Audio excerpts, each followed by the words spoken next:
Hello so welcome everyone to dear मित्रों। तो दोस्तों आज का हमारा टॉपिक जो है वो एसवाई रिकॉर्ड का है। तो हमारा प्रोसेस कॉस्टिंग है।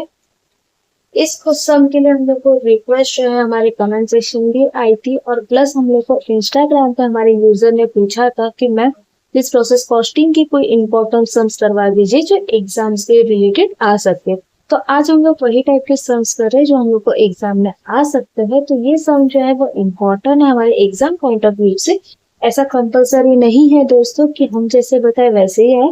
पेपर चेंज भी हो सकता है। पेपर में कभी कभार इजी सम भी आता है। तो आप सभी सम को प्रैक्टिस कीजिएगा, कोई भी सम मत छोड़िएगा। हाँ, थोड़ा बहुत ट्विस्टिंग वाला सम रहा तो ये टाइप का सम आ सकता है, जिसमें हम लोग को दिया है production of cotton passes through three process, finally this product is transferred to finish stock, जिसमें हमको डाइंग प्रिंटिंग और फिनिशिंग दी हुई है। और नीचे हम लोग को सारा चीज हम लोग को जो इन्फॉर्मेशन चाहिए वो दिया हुआ है, ठीक है। लेकिन जैसे हमारा प्रोसेस स्टार्ट जो है वो हम लोग की यूनिट इंट्रोडक्शन से होता है।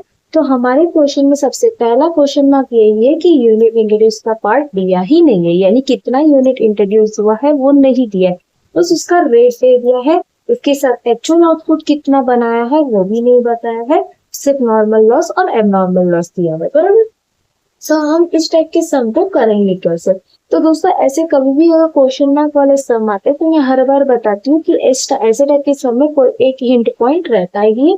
जैसे कि इसमें हिंट पॉइंट हमारे नीचे के दिए हुए दो एडजस्टमेंट है, जिसमें सबसे पहला एडजस्टमेंट दिया है कि फैक्ट्री ओवरहेड जो है वो डायरेक्ट वेजेस का 100% है, ठीक है।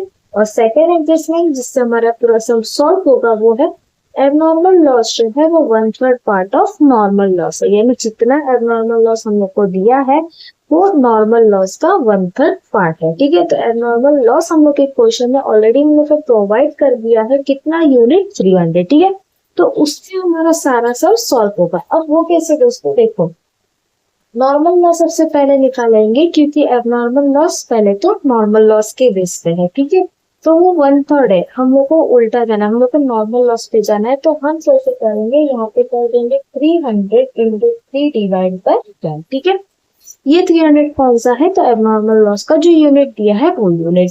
तो ये हम लोग का नॉर्मल लॉस जो होता है वो कितना हो गया, 900 यूनिट, ठीक है।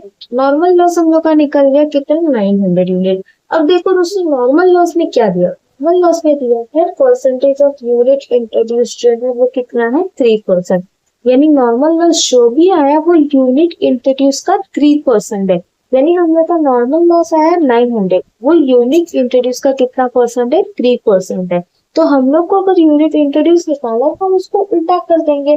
तो वो कैसे करेंगे दोस्तों, unit introduce is equal to 900 into 100 divided by 3, बराबर ना। अगर हम लोग यूनिट इंटरेस्ट के ऊपर निकालते हैं डायरेक्टली 3% करते हैं, 3 डिवाइड बाय 100 करते, लेकिन हम लोग को यूनिट इंटरेस्ट तक पहुंचना है तो हम उल्टा कर देते हैं, यानी 900 into 100 डिवाइड बाय 3। तो हम लोग का यूनिट इंटरेस्ट जो है वो आ गया 30,000, ठीक है। अब यहाँ से हमारा सारा चीज सॉल्व हो गया। देखो कैसे, सबसे पहले हम यहाँ पे यूनिट इंटरेस्ट डाल देंगे, ठीक है।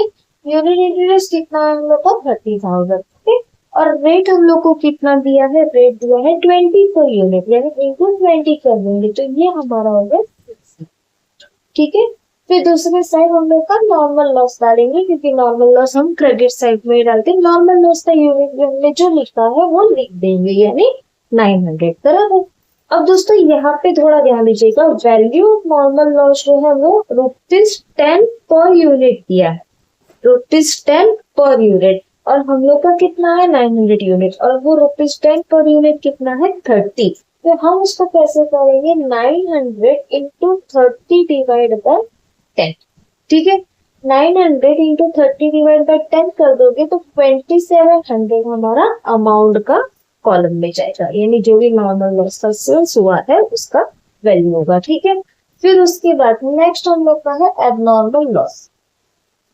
अब एबनॉर्मल लॉस के लिए उसने कितना बोला है, 300 यूनिट, और पर यूनिट का प्राइस है 30, यानी मल्टीप्लाई बाय 30 कर देंगे तो 9,000 आएगा, ठीक है।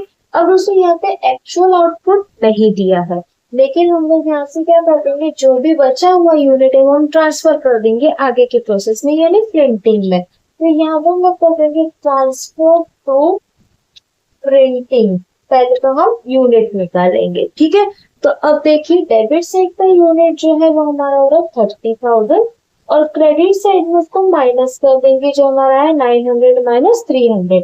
तो ट्रांसफर हुआ है through double eight double zero, ठीक है।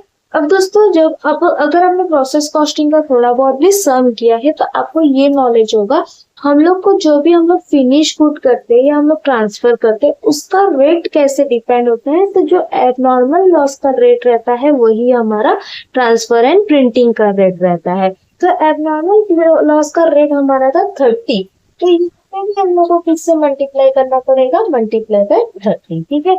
मल्टीप्लाई बाय 30 कर देंगे तो ये आएगा 8,64,000, ठीक है। यहाँ तक तो हमारा समझ आ गया। अब फर्स्ट पॉइंट का क्या, हमने सेकंड पॉइंट में तो ये सारी चीजें निकाल दी, फर्स्ट पॉइंट का क्या। तो पहले फर्स्ट पॉइंट के लिए पहले हम लोग को डिक्टर्स निकालना पड़ेगा, यानी क्रेडिट का टोटल 2700, क्रेडिट का टोटल आया 875700 रुपीज का, बराबर। यूनिट का तो हमने ऑलरेडी कर रखा था 30,000 आया था। क्रेडिट का रुपीस का टोटल यानी अमाउंट का टोटल आया 875700 माइनस कर देंगे 6 लाख तो हमारा बचेगा 275700। तो ये जो रेट है वो दो पार्ट में डिवाइड कर दो, एक आएगा वेजेस और दूसरा आएगा फैक्ट्री ओवरहेड, ठीक है। 100% बोला है यानी 50-50%, तो डिवाइड बाय 2 कर दो या 50% कर दो, आपकी मर्जी। सेम ही आना है आंसर 137,850, ठीक है। और टोटल कर देंगे 875700। इस तरीके से पहला वाला प्रोसेस जो है वो हमारा कंप्लीट हुआ। अब दूसरे के लिए पहले ये ट्रांसफर करना पड़ेगा, तो यहाँ पे लिख देंगे टू ट्रांसफर फ्रॉम, कौन सा प्रोसेस था, डायमंड, बराबर। कितना यूनिट था 28800 और उसके बाद 864300, ओके। अब इसमें भी एक्चुअल आउटपुट नहीं दिया है, डायरेक्टली हमने को नॉर्मल लॉस बोला है, यूनिट इंट्रोड्यूस का 5%, तो हम यहाँ पे नॉर्मल लॉस लिख देंगे। यूनिट इंट्रोड्यूस का हमारे कितना 28800, बराबर। उसका हम लोग 5% कर देंगे, 28800 का 5%, तो यूनिट आ गया 1440, बराबर। अब ये आने के बाद हम लोग को उसका रेट भी निकालना है, जैसे ऊपर किया वैसे इसमें भी करना है।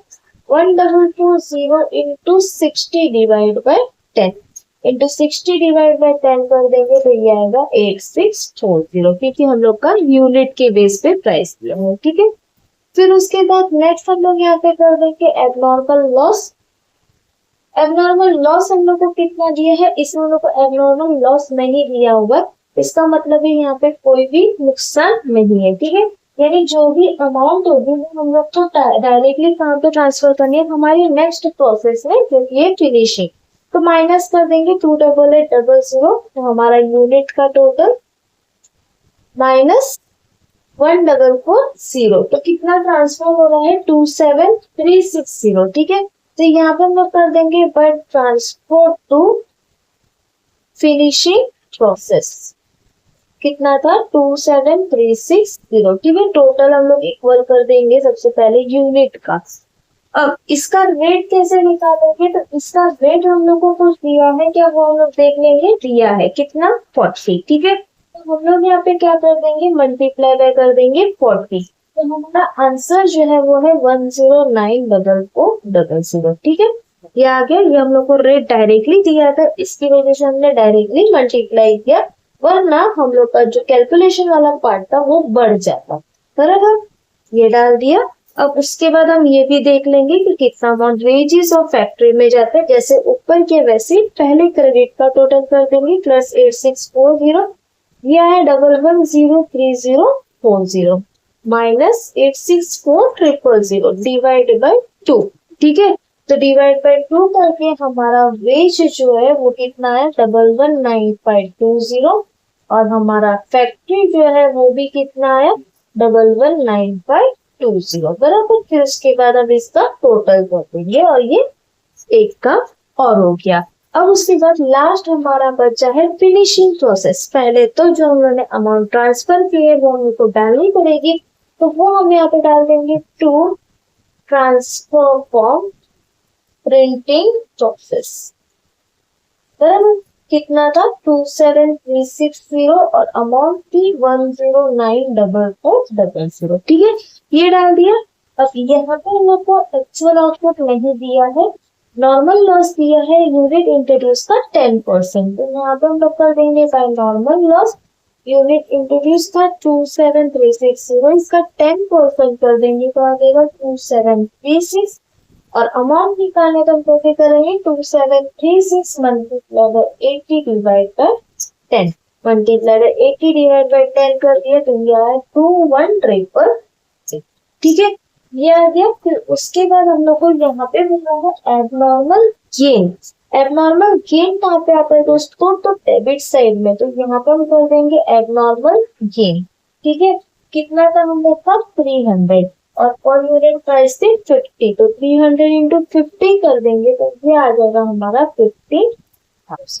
ठीक है, अब इसके बाद हम लोग का कितना अमाउंट बाकी का जो बचा है उसका क्या करना है, वो हम लोग को डायरेक्टली फिनिश गुड में ट्रांसफर करना है, क्योंकि स्टार्टिंग में ही बोला कि जो भी यूनिट बचा है वो हम लोग को फिनिश कर देना है। तो हम यहाँ पे कर देंगे टोटल, पहले तो डेबिट का 27360 प्लस 300, तो ये आया यूनिट का टोटल 27660 माइनस 2736। तो हम लोग का फिनिश वाला जो अमाउंट है, ये फिनिश वाला गुड्स जो है वो कितना है, फिनिश गुड्स 2492। बराबर, फिनिश गुड आया 24924। ओके, अब फिनिश गुड को हम लोग को किसके साथ मल्टीप्लाई करना है, डेफिनेटली जैसे एबनॉर्मल लॉस जो अमाउंट दी है वही हम लोग को फिनिश गुड यानी ट्रांसफर में मल्टीप्लाई किया, तो एबनॉर्मल गेन का अमाउंट भी हम लोग को यही पे मल्टीप्लाई करना है, यानी ये हो जाएगा 24924 मल्टीप्लाई बाय 50 इंटू 50 कर देंगे तो ये आ गया 1246200। ठीक है, अब डिफरेंस जो है वो किस में जाएगा, फैक्ट्री ऑफ वेजेस में, प्लस 21388, तो ये टोटल आ गया 1268088 माइनस 1094400 माइनस 15,000, तो ये टाइप का डिफरेंस आ गया 158600 डिवाइड बाय 2। तो हम लोग का वेजेस जो है वो आ गया 79344 और सेम हमारा फैक्ट्री जो है वो आ गया 79344। ठीक है, और उसके बाद हमारा जो टोटल आया था वो हम लोग डाल देंगे दोनों साइड में और उसको इक्वल कर देंगे। तो दोस्तों इस तरीके से ये जो क्वेश्चन मार्क वाला सम है वो हम लोग को एग्जाम में आता है।